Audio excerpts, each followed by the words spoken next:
Editora Árbol de la Vida presenta Alimento Diario, serie Los Ministros del Nuevo Pacto.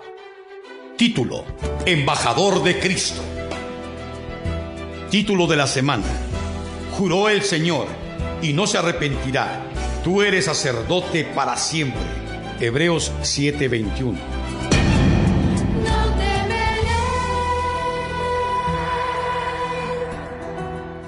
Sábado. Jesús, sacerdote según el orden de Melquisedec. Leer con oración. Y esto es aún más manifiesto: si a semejanza de Melquisedec se levanta un sacerdote distinto, no constituido conforme a la ley del mandamiento acerca de la descendencia, sino según el poder de una vida indestructible. Hebreos 7, del 15 al 16. En el día de hoy veremos el motivo por el cual Cristo ofreció sus obras en el tiempo por el Espíritu Eterno, insertándolas en la eternidad.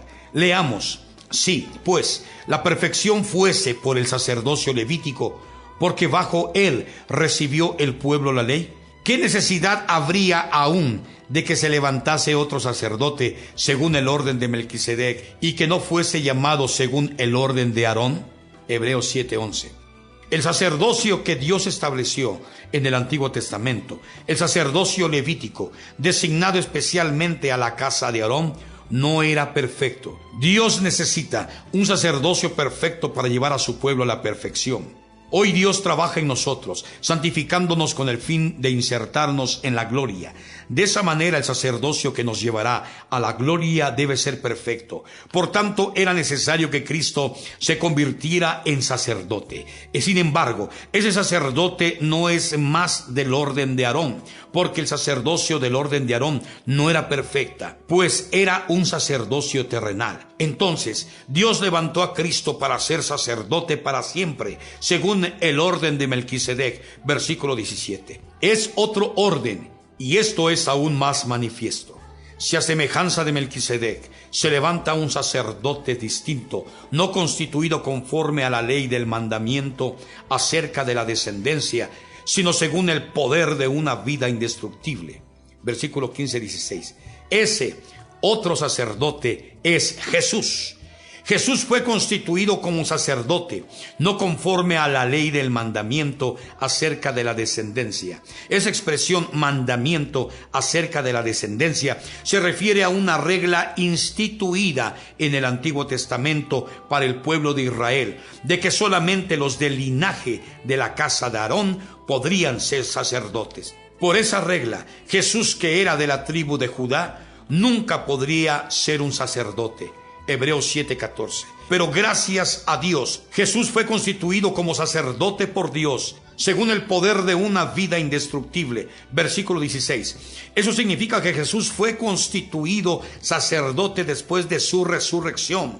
La vida de resurrección es una vida indestructible e indisoluble. Jesús fue constituido por Dios según esa vida indestructible, porque Dios lo resucitó. El siguiente versículo confirma eso: pues será testimonio de él, tú eres sacerdote para siempre, según el orden de Melquisedec. Hebreos 7:17. Sin embargo, no fue Cristo quien se constituyó a sí mismo como sumo sacerdote. Quien lo constituyó fue Dios. Así tampoco Cristo se glorificó a sí mismo haciéndose sumo sacerdote, sino el que le dijo: tú eres mi hijo y yo te he engendrado hoy.